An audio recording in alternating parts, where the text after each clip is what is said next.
you can't really change someone's perception on the value of these things. Maybe that's not a popular opinion, but I think people have a view on this kind of thing. And I don't really think it's about buy-in. It's more about having those leaders that do believe in it, really leveraging their voice. So making sure that they're on side, they understand the value that they can communicate to their peers at the leadership table, that they have the messaging, that they understand the process and can help support it.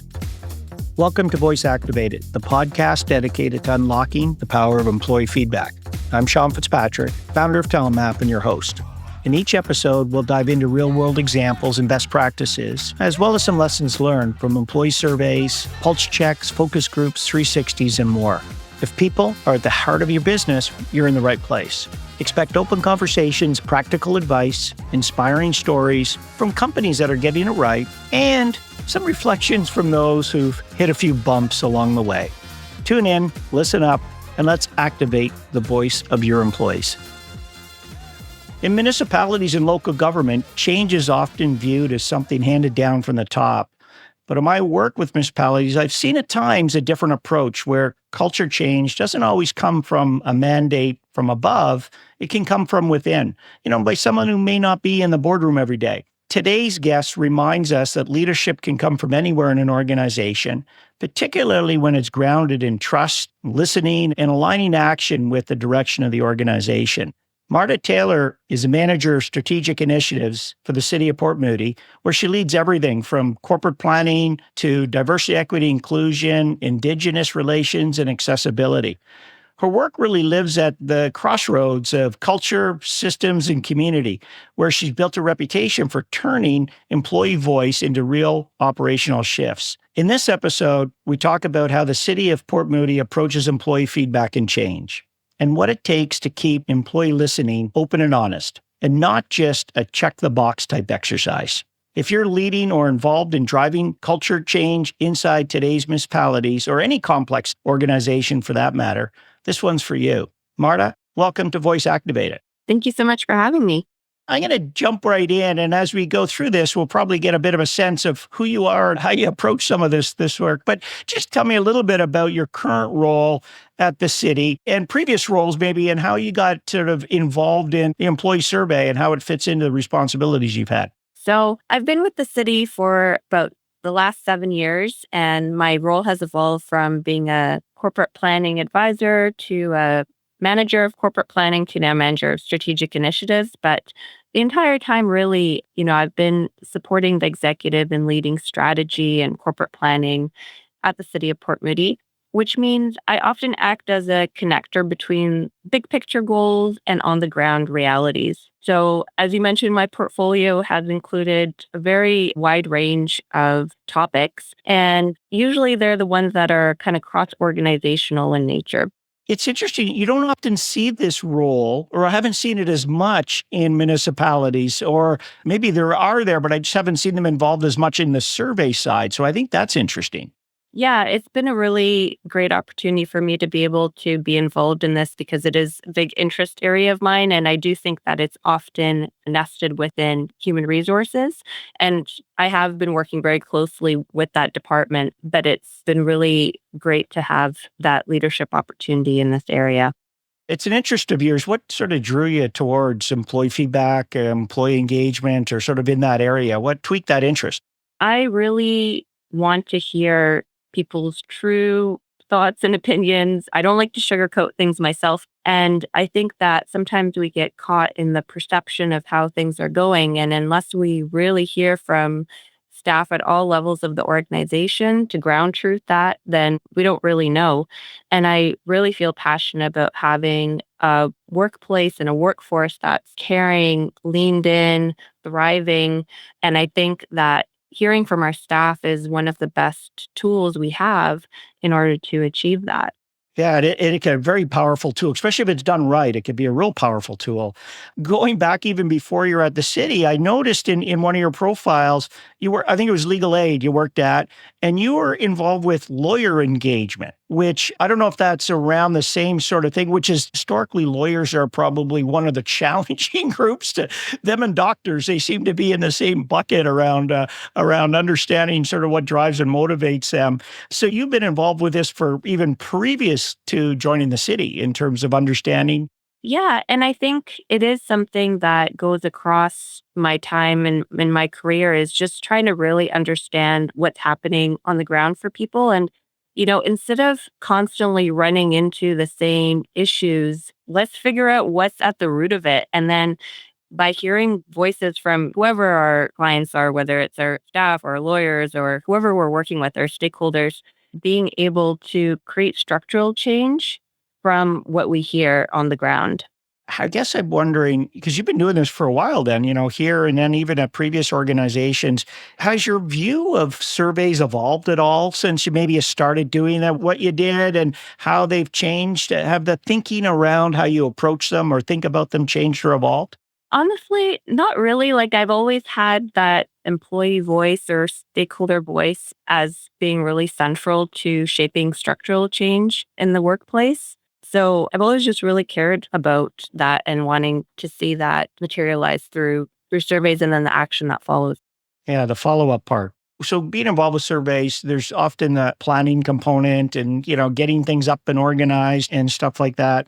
Can you point to a couple of factors early on before you even get into deploying it out that just how you think about the planning stages? What are some key factors you consider or think are important when going through and setting up for feedback? So I think that it's important to consider the timing of the survey, thinking about why you're asking the questions in the survey. What is the intent?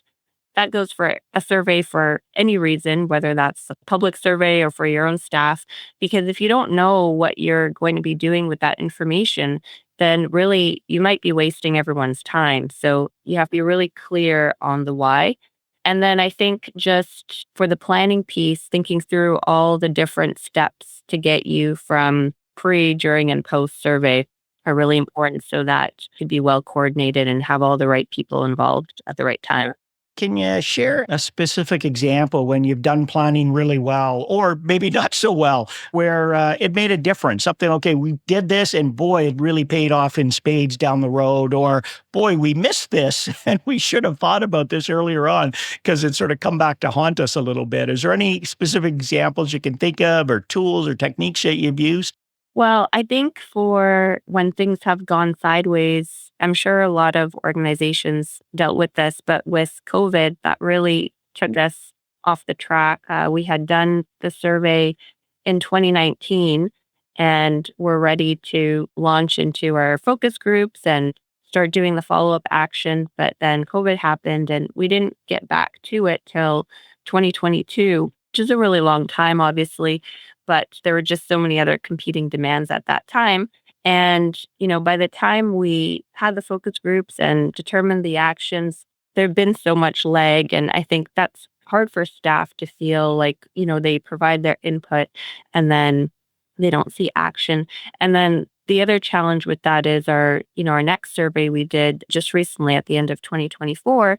And so between 2019 and 2024, it's really hard to assess what were the changes from, like, was it from our actions or, there's so many other variables that have changed over that time that it loses its power in terms of measuring the organization's actions. Some of the challenges with full surveys, when you survey a sort of a big survey with everybody in the organization, there could be quite a time lag. A year's even a long time. 2 years is a long time. With COVID, it really stretched out a lot of organizations. So you lose that. Is that change?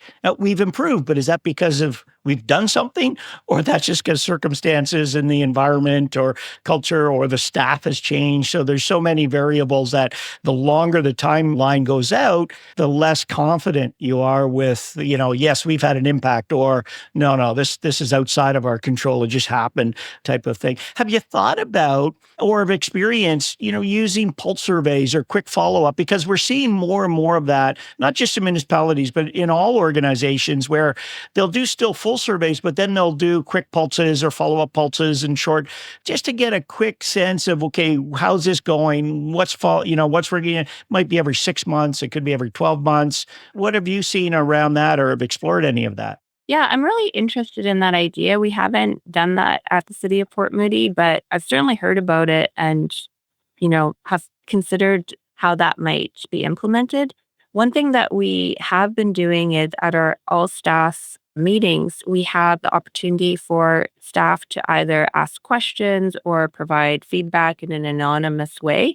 And those are addressed by the city manager in the meeting. And we've been pretty transparent about, what those questions are, even if they're really hard questions, because that's one way we're trying to still get that more live feedback between surveys. I like that. How does it work? Do they implement it through setting questions in advance, or do you have some way that they do it in real time, or what's the process look like? Yeah, so we have staff go to an online form where they can submit their question or comment in an anonymous way. And then those are all collected. There's a deadline for when to submit those. And then they're reviewed so that, we can have a prepared answer, get the information we might need from other leaders on the topic, and to be able to bring that information back to the all staff meeting. That's great to supplement sort of a full survey is just to get that ongoing because it really is a dialogue, right? A survey's just one step in the process. You're collecting data, but then part of it is back and forth, collecting it, giving feedback, asking again, giving feedback, and just using it as a catalyst for discussion with staff to really open up and try to understand what their voice is and how to improve the organization. So I like that. That's a good idea. When you're thinking about sort of surveys and whether it's pulse or full, how do you get that buy-in from the leadership, the chief executive officer, in cities it'd be the chief administrative officer typically, or city manager, depending on the structure. How do you ensure there's alignment and buy-in? Because I know my experience with executives, there's all different views around the survey world. Like some, oh, that's fluff. Some of it, oh, we like it. It's really helpful. And there's quite a range of perceptions on how these things are used. They're not all like you, Marta, in that, yeah, they really see the deep value in this. So I guess, how do you go about doing that, or how have you done that? Yeah, I guess my thought is you can't really change someone's perception on the value of these things. Maybe that's not a popular opinion, but I think people have a view on this kind of thing. And I don't really think it's about buy-in. It's more about having those leaders that do believe in it, really leveraging their voice.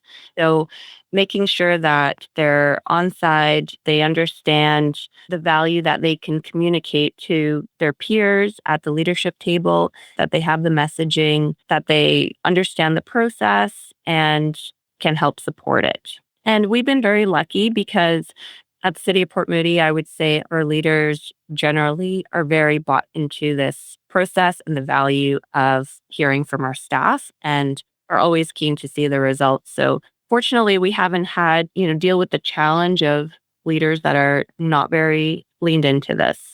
I like your focus, though, is make sure we focus in on, the champions, the one that do behaviorally or explicitly show that, hey, this is something interesting to them and to really leverage them as opposed to sort of, trying to win over the naysayers that might exist in the group and stuff like that. So thinking about questionnaire design, how do you think about questionnaire design? How do you think about the types of questions to ask? I know a lot of, companies like us, and I know we provide sort of a starting point around sets of questions and based on research and based on academic work that's, okay, these align with sort of the factors that drive engagement, but often there's other factors that are specific to an organization. Maybe you're going through a change, or maybe you've implemented a new leader with a new set of values that they're trying to instill. How do you go about thinking about which questions to ask, and also probably which ones not to ask. Because whenever a survey comes to the front, you often get a lot of people in the organ coming out of the woodwork. Oh, we want to ask some of these questions and we want to ask some of those questions.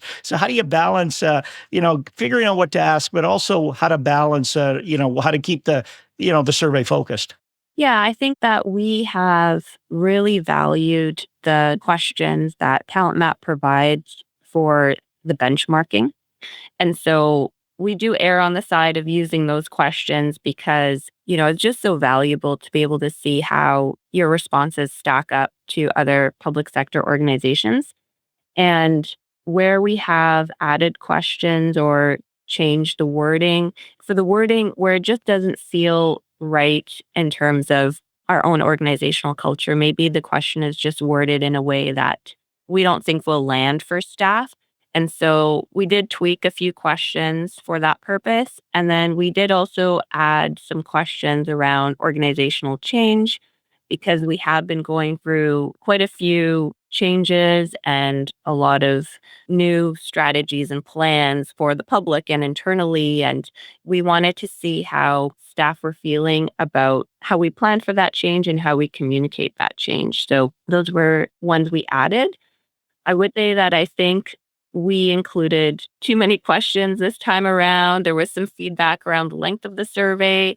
So I think we have to balance our desire to see those benchmarked responses with ensuring that we don't have too lengthy of a survey for our staff. Yeah, survey length, it's an important balance, right? Because you want to ask enough questions that you get a good sense of all of the things that you want to understand. It's like going to a physical at your doctor once a year, and you get all those, you ask all those questions. You think, why are you asking those? That's not my problem. But it's symptoms that often ask. But we've also seen, and we're moving to that too, shorter and shorter surveys where you can use a question to act as a proxy for two or three other questions that you might see in a longer survey. So yeah, that's sort of consistent with what we're seeing in a lot of municipalities, shorter and shorter survey to a point. You got to balance that information with brevity, but you don't want to be driving survey fatigue where employees are not interested in completing it when it's too long. You talked about benchmarking. It'd be interesting to understand because, leaders are often interested in benchmarks and, okay, how do we stack up and so on. Can you point to any things like decisions or actions or anything you've done because of data in the benchmarking, either how you've prioritized decisions? You don't have to get into the specific of what the city did, but how did you use the benchmarks in your prioritization or in the decision-making process? Well, I would say that the benchmarking really contextualizes the results. So there may be some questions where we looked at our percentages of favorable, unfavorable, and we thought, well, those don't look like the greatest scores. But then we see that it's on par, with other organizations. And so that doesn't mean that we're not going to be working on that, but it does help us really understand the context and see that, well, maybe this is more of a trend across organizations. Maybe there's more at play than just what we're doing specifically as an organization on our own.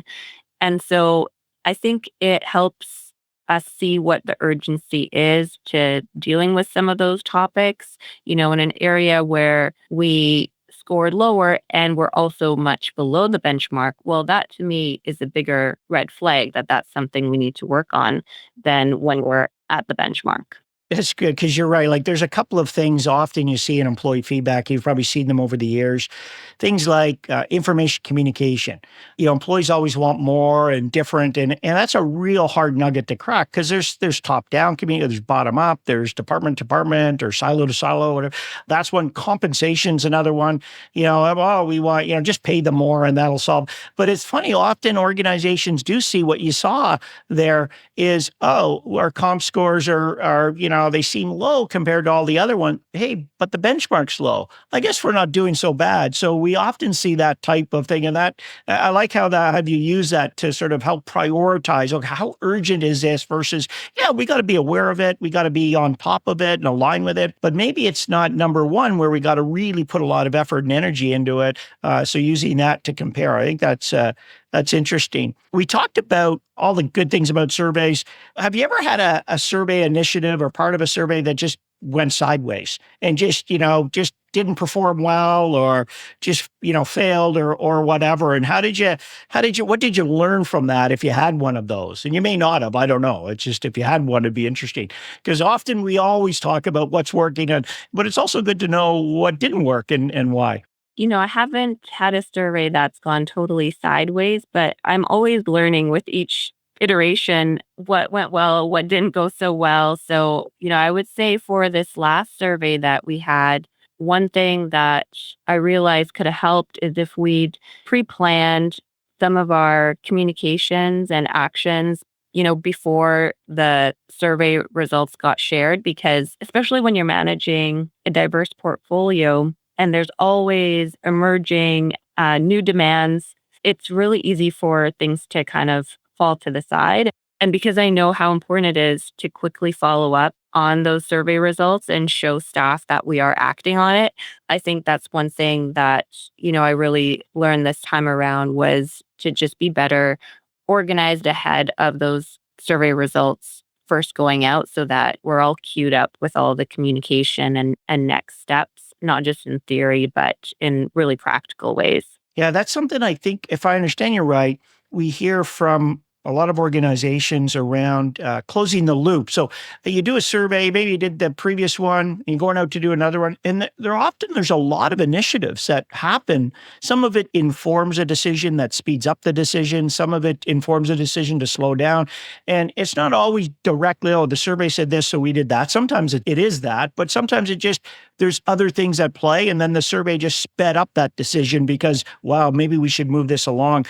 And we find some they forget to close the loop. It's like, oh, we did all of this because of what we heard last time. So we find that that's something that's a real challenge because you're right. It's the next shiny object for managers and executives. And it's easy to get distracted because you think, okay, that's done. You've been working on it for a while, but bringing it back and making it prevalent or aware to employees about, hey, here's what we did. Here's what's happened. Here's some of the initiatives and actions.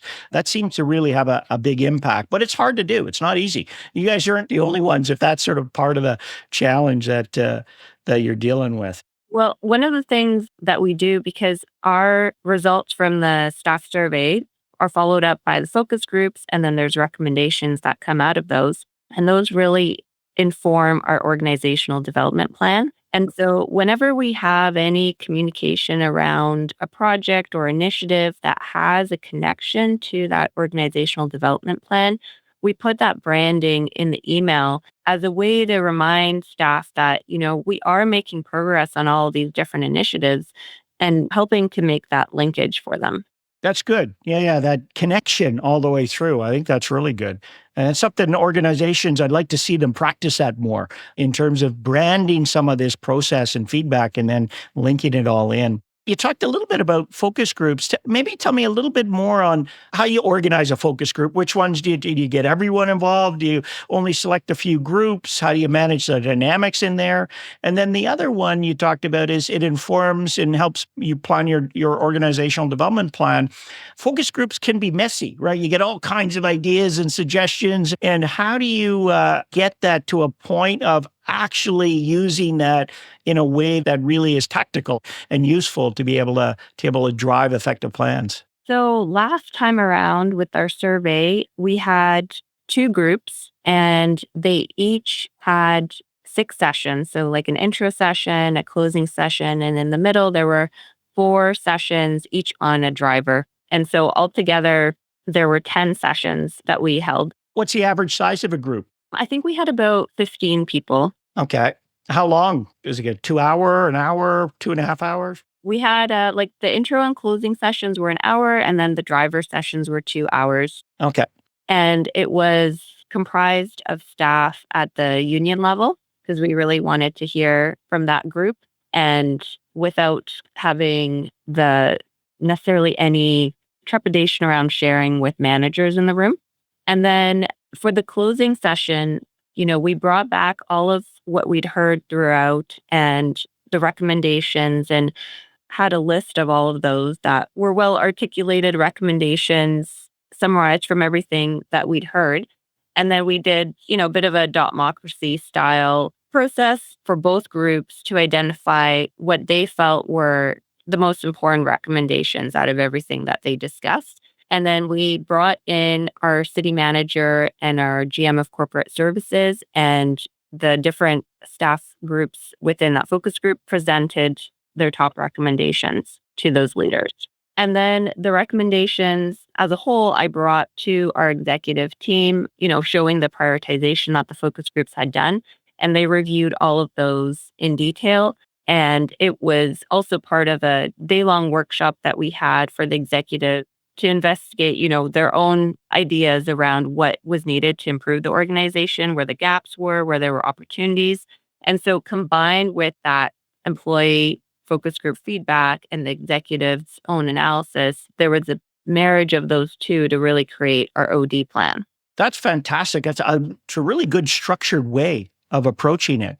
And I like the fact that you had an initial opening session, you give them some time, and then you brought the executive team or the chief administrative manager in, because there's always that business lens you got to put onto it. Some of those are, these are great ideas and it's good for the employees, which is important, but you also have to put that other lens on. Okay, how do we make this happen in the business? Is this the right thing for the business too? So getting both of those lenses, I think, is really good. And it sounds like you've got a good structure around how you do these. I wish a lot of organizations would sort of approach it that way, because often I think, surveys it's a start of a dialogue, and this is just the ongoing part of the dialogue. The survey kicks off these types of focused discussions around the key drivers, but this allows you to really then dive in deeper to sort of, the nuances of what comes out of results and what really is important to employees, and to loop it back to them, I think is really good.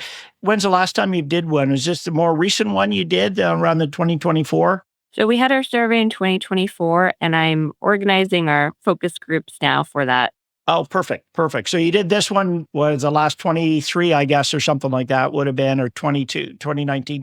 2022. Okay, when you ran this process. So a very similar process you're going to run. Be interesting to hear how it goes in terms of the outcomes. Yeah. Yeah, and we are tweaking the process this time around. There's pros and cons to every approach. So what I liked about the focus groups that we had last time was that we had continuity of people. You could build on those discussions and have the rapport, but it was a lot of time commitment for people. And I think that it put a bit of a strain on them for their, just their work schedule. And so, yeah, because we're all swamped. We're a small municipality. We're all wearing many hats. So it's a big ask. So this time around, I'm trying a new approach, which is to have still the 4 sessions on each driver, but this time allowing people the opportunity to sign up for one or sign up to, all of them. And that way, if they're really interested in one area, how we measure performance, if they're really keen on that, they can attend that session and that session alone. And that's also less of a commitment for them. And if they're really keen on all of them, then they could do that as well. So we're going to try that out. I think, like I said, there's always pros and cons to every approach. Yeah, it's getting that balance. You're right. And where we've seen too some successes with organizations which is what sounds like some of the things you're doing, is how do you create this as part of an enrichment? It's part of what they got to do anyway. So part of the initiatives that are ongoing, as opposed to creating new, especially for managers, creating new initiatives, it's hard because they're busy. And if you get them, a team lead or, middle managers, a lot of pressure on them to get things done and have a team that they got to report to. And if they're just looking at the survey, is this another thing I got to add to it? But if you can blend it into what they're already doing, it helps them. Yeah. And I think one thing that will be nice this time around is we have the OD plan developed. So part of our OD plan is having a vision mission statement. We have values. We have our 3 pillars. And so the actions within those we're going to be looking at. But the foundation is there for that OD plan, which was the first time we had developed one for their organization. So that was in 2022. And we had a 3-year plan in terms of the actions. So some actions, of course, will roll over, and then there will be new ones. And so we'll go through that same process where we take that feedback from staff, do a review with the executives, and then be able to update that OD plan. So back in 22, that was the first time you're creating a new, so that was a big sort of ask to get all that. Now you've got at least some structure around what that looks like. And you're refining it. What are some of the initiatives that came out of it? Some of the things you've tagged and some of the things that got into the OD plan the last time and how they've been implemented. Maybe just pick one or two that you'd highlight as, here's one that came out of feedback and here's how it went in. And then here's some of the things that we've done and what you've seen as a result. So one of the things that we heard through the survey and the focus groups was around communication, which you mentioned earlier. And so we really heard that staff wanted to hear more about what decisions were being made at the council level and the executive level and some of the why around them. And so one of the initiatives we have in the OD plan is to develop an internal communication strategy. So really around seeing how people want to communicate, what form they want to use, how often, all of those questions. And so we did have a survey that went out to staff to assess all of that and to see, what tools do we need to improve, for example, our intranet. What information are staff not getting right now that they need? So we're developing that strategy. But in the meantime, we also made a pretty simple change, but has had a huge impact, which is that the city manager's office sends out an email after every council meeting to let all staff know what the decisions were. And within that email, there's also some organizational updates, things coming up, some major projects in the city that, they might hear about. And, in this last survey, we saw a huge jump in the positive response around internal communication, which we can't say exactly why that was, but I do feel like even just those weekly emails are really being seen very favorably. And that came out of that survey. So we had both the quick action and we're also working on a bigger strategy as part of our OD plan to improve communications generally in the city. Yeah, it's funny how sometimes, and I think just one small change can really does at times can have a pretty significant impact.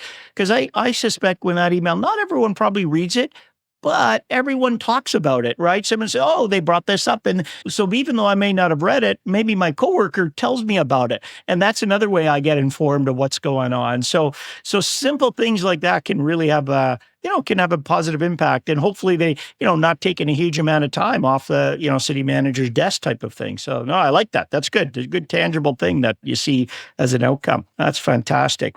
I guess just sort of thinking about lessons learned a little bit and sort of other municipalities, given some of the experiences you've had, if other municipalities are looking to start or improve their surveys, do you have any practical tips that you'd give them in terms of specific resources or tools or processes or things to think about? Is there anything that comes to mind when you think about that? So I think having good conversations with your leadership team from the outset is really important to, again, with that buy-in to ensure that for those that are leaned in, they understand why the survey is happening. They can communicate what they want to get out of it. We did engage a subset of our executive group in reviewing the survey questions to make sure that, they were getting what they wanted out of it. And so I think that early leadership discussions are really important. And then I think thinking through the timing of the survey, one thing that was, again, a lesson learned for us was we needed a little more coordination on our internal survey front, because at the time that we had our staff survey, we also had a survey for staff around a digital strategy. And we also had a survey for staff around that internal communication strategy. So I think that we suffered from a little bit of survey fatigue. So I think planning out the timing is important. And then obviously the survey structure, the questions, thinking through the why you're asking those questions, what you hope to get out of it, and being really clear on what your action plan is for when the survey concludes. Because, that's just the start of the dialogue, the action, the impact. So if you're not prepared to act on those survey results, then you're better off having not asked the questions at all. Yeah, I often align a survey as like a hand grenade in your hand. Once you launch it, it's like pulling the pin. You better do something, or else it's going to hurt you.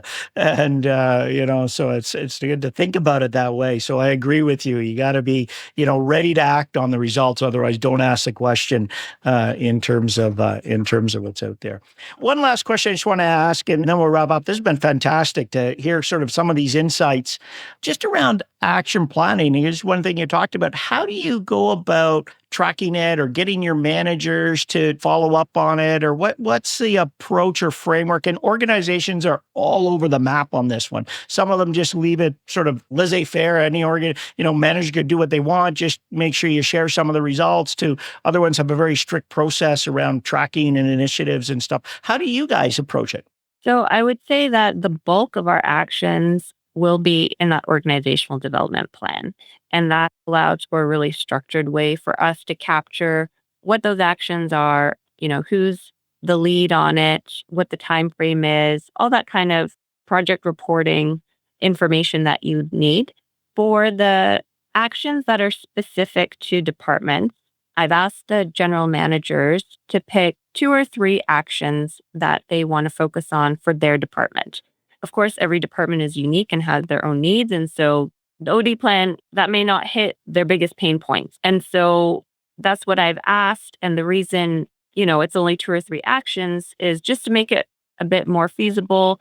I didn't want to have a whole departmental kind of OD plan style document for them because it just has to be realistic in terms of what they can manage to. So I'm trying to focus the effort on the OD plan, which is what I can manage and what I can follow up on, ensure the actions are being tracked and that we are communicating to staff about that.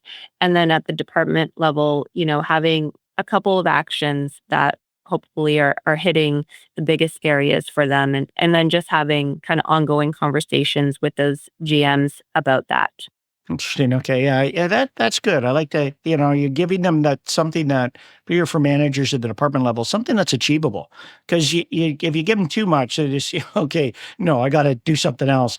But balancing that sort of here, just small bites to go along, or baby steps along the way to get them going on some of this stuff, I think is really good. So I really appreciate, Marta, your time on this. And I just want to summarize here's sort of what I heard, a couple of things that I wanted to pull out in terms of summary. One is I asked about how do you get alignment with the leadership team? And I like the fact that you're really focused in on sort of the looking for the champions, the people that are, as opposed to spending time on people that may be on board, maybe not on board, and just trying to find the right people to help move this along.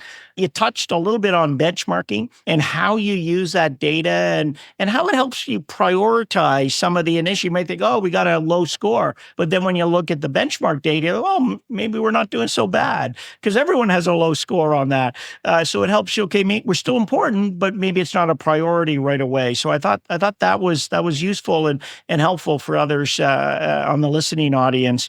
The focus group work that you did, I thought was quite interesting, especially how you structure it with an opening, you get into the key drivers and a closing, and then really invaluable, pulling in the executives in at the end so they can also put their view and their lens on it and have them present back to the city manager, chief administrative officer. I thought that was a real interesting, and the fact that you're always trying to learn, you're taking that approach, but tweaking it a little bit, trying something different this coming year, actually, as you're probably getting into them fairly soon. So I thought that was really quite good. And then I thought it was good in terms of when I asked you just a little bit about what's one action that you've seen come out of it. And one of them was, there's information, communication, and there's sort of broad initiatives that are going on. But sometimes the simplest actions can have also a really big impact. And you talked about the city manager just setting a weekly update about what happens at the council meeting. What are some of the decisions? We've noticed in a lot of municipalities, that's often a concern is we don't know what's going on because they're not necessarily privy to all of those. So having that email, memo going going out and having the city managers, here's what I picked up at that meeting, I think is really useful and very valuable. Sure, we practice that every municipality should consider doing. So I thought that was good. And then finally, you wrapped up with some real interesting tidbits around the importance of executive buy-in.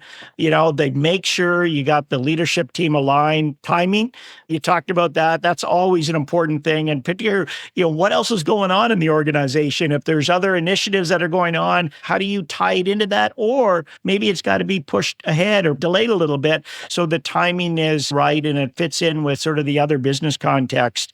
You talked about the questions, understanding.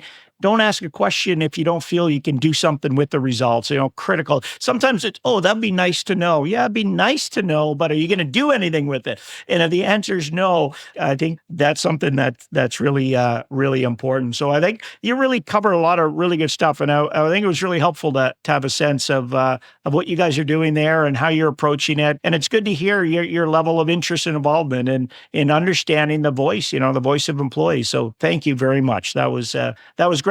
I guess one last thing is if listeners want to get a hold of you or ask you additional questions, how do they do that? Are you on LinkedIn or how do they best reach out to you? Yes, you can definitely find me on LinkedIn. Excellent. Well, Marta, thank you very much. Thanks so much. This was a great conversation. Thanks for listening to Voice Activated. If you've heard something that got you thinking, don't keep it to yourself, share it. Talk about it, put it into play. That's how better workplaces get built. When you're ready to move from insight into action, head over to telemap.com. You'll find tools, resources, and strategies to help you lead better with clarity, empathy, and impact. And make sure to follow or subscribe so you don't miss any more real conversations with leaders who know that some of the best ideas for change don't come from the top, but from those employees closest to the work.